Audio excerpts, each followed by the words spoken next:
Say it ain't so. Say it ain't so.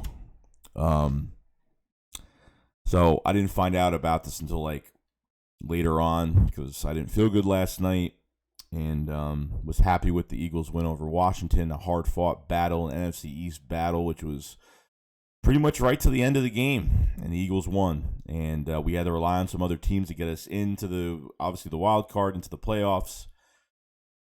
So we had the 49ers beat the Texans, and then the mandatory win that we really needed badly was Green Bay beating the Vikings. And it happened, and the Eagles clinched. They're in the playoffs. This is a really good feeling. This is a team that I haven't seen resiliency. And look, I'm not talking about just this year, but I saw a resilient team this year, and one that was growing very shortly. You know what I mean? Like, every single week, there's always something to learn about this team. I'm happy for Nick Sirianni. I'm happy for Jalen Hurts, and I'm happy for the rest of this team that they could showcase what they get when they get into the playoffs, and they could hopefully do some damage. This is a time where they could, show that how underrated they are and how far they can go. And at the end of the day, it's really up to them. You know what I mean? At one point, this team was 2-5, and before the season started. I didn't, people saying, oh, we're going to only get 3 to 5 wins, which I thought it was crazy. I said 7 to 9 wins, 10 plus if, we surprise a little bit more. But on the way to the end of this season, it was pretty much, it was a lot of mistakes. A lot of mistakes with the coaching staff, some of the decisions that we made even before the season started. You kept Jordan Howard on practice squad. You had no run game. You didn't know how to use Devontae Smith. I mean, there was a lot of things wrong, and we went through our cuts and bruises, and we got stomped on, and this team turned around. And I'm not saying that this team has no flaws, because this team has a lot. This team has a lot of flaws. This is a rebuilding team. Okay, this isn't Detroit. This isn't Jacksonville. Like, this is a team that has 12 draft picks next year. Okay, 12 draft picks, 3 first-round picks. You're going to have $35 to $40 million in cap space next year. And you're able to get into the playoffs on top of it. I mean, who could want more than that? I know there's going to be people in the comment section on not just my videos, but other people's videos, when there's going to be content creators that are very happy about this. And then there's going to be people in the comment section that are going to be like, well, they didn't get in on their own. They had help, blah, blah, blah. You should be happy that this team is able to get into a playoff game. That's what we wanted. Okay, there was fans that want to tank. There was fans. It is what it is. You tank. Obviously, there's tanking, and then there's tanking when it's reasonable. Okay, you know what I mean. When you're the Lions and you're like 2-10 or 1-10, and you start winning games like too late in the season when you already have 10, 11 losses, it makes no sense to even win the rest of your games when you're trying to just get better draft compensation. But I haven't seen a team like this, and I've noticed even till the end of this season so far, with one more game left on the schedule, this is a resilient team. This is a team we haven't seen the resiliency of this team. A resiliency we haven't seen the past couple seasons, okay? And it's really nice to see that, to see the grit, just see the passion, and just the toughness that this team has. They'll do anything they possibly can to win. Things like you saw Antonio Brown throw his gloves and his shoulder pads and walked out off the field. Stuff like that. You don't have players that are selfish like that, which is great. Everybody doesn't care about individual statistics. Okay, this is a team game, and obviously even winning against Washington, that was a team win at the end of the day. Even though we showed up in the second half, this team still has a lot of flaws. I'm not a fan of this defense. I'm not a fan of how Jonathan Gannon prepares this defense. I'm not a fan of this offense starting this whole team getting together in the second half to start playing football again. Can't do that against really good talent. Okay. I'm proud of this team for what they've done this year. I'm proud of, how it's really just watching a team grow. And I think that's what we did see. We watched a team grow, and this team never gave up. I mean, this team could have given up mid-season. This team could have given up mid-season, and they could have just said, screw the season. It's done. But they didn't do that. You had a rookie head coach you had early in the season, beginning of the season, a rookie quarterback that hasn't played a full year yet that really grew together. Jonathan Gannon was very up and down this year, obviously, finding those pieces and just, we had to find our combination piece. We had to find some of these players that we had to extend. And, guys like getting Avonte Maddox, getting an extension, and Jordan Mailata, and obviously, just finding out about our team and what we can get better at. Obviously, we need to draft better. Obviously, we need better personnel. We need more pieces.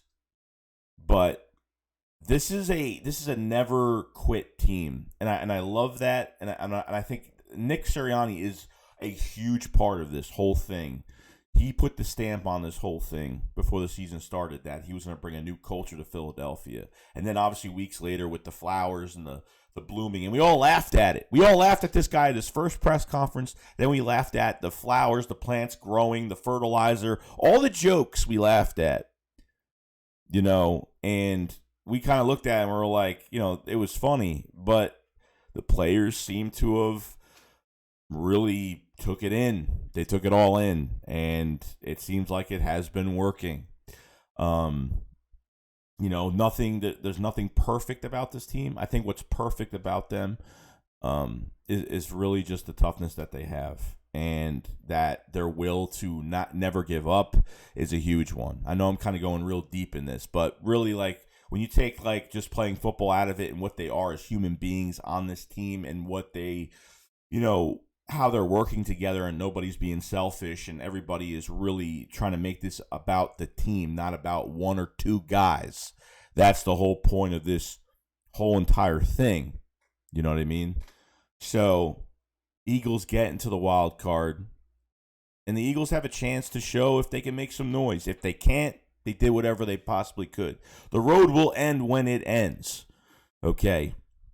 I said before the season started, or probably a few games in, I said as long as the Eagles leave on a good note, put their foot forward on a good note, season ends, I'll be happy. At the time, I'll be mad because they didn't make the playoffs or they didn't do this or they didn't do that.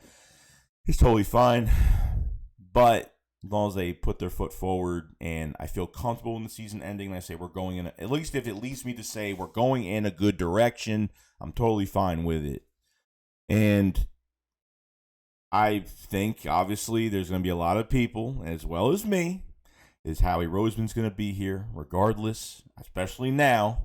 We already knew he was going to be here. After he was seen at the Sam Howell Kenny Pickett game, he's already going to be here. He's made some really good trades. He's done some good restructures that could help us in the future, but he's made some good trades.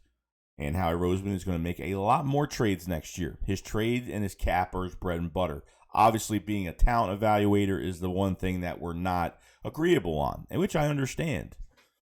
So, I think Nick and some of these coaches were handicapped a little bit earlier in the season. I think that, they kind of let these coaches be free and do things their own way. I don't know. I could be wrong about that because there were just things that you weren't running the ball for 5-6 weeks and this head coach wasn't fired yet, which leads me to say that there was some collaboration with Howie Roseman on play calling. So, not to go into all that. But I am pumped to see a playoff game. We have extra football to watch. And that's always a great thing. With this world and how screwed up everything is on the outside world today, we have something that we love dearly that's not going to end. And we're going to have it for another week. And it's exciting. And this team deserves it. Regardless if they were helped in or whatnot, they deserve it. I think they deserve it because they especially at this big turnaround after that bye week, they had a big turnaround. They had a really big turnaround. And, they fought really hard. And this is the guy, off the bye week, Jalen Hurts didn't play for, 23 days. And we didn't know what was going on. Obviously, we had a little bit of QB controversy within the fan base when Minshew won against the Jets. We didn't know what we want to do, what direction we want to go in. But, Hurts has to start the rest of these games. Like I said, after the bye week, Hurts had to start. There's no other choice. There's no nothing. Okay? So going to this week against the Cowboys, that game was flexed to 8:15 p.m. I don't know why. There's no doubt in my mind they might, sit some players out, Probably. I mean, at this point, Dallas is the fourth seed now, whatever they are in the whole thing. So, I mean, they're probably going to rest players because they don't have a bye week. You know what I mean? They really have no choice. And we could do whatever we want, but they're probably going to rest some guys. I don't doubt it. Let some other guys play. That's not going to count. But, keep the guys in shape and hopefully get Miles Sanders back for the playoffs. That's what I'm hoping.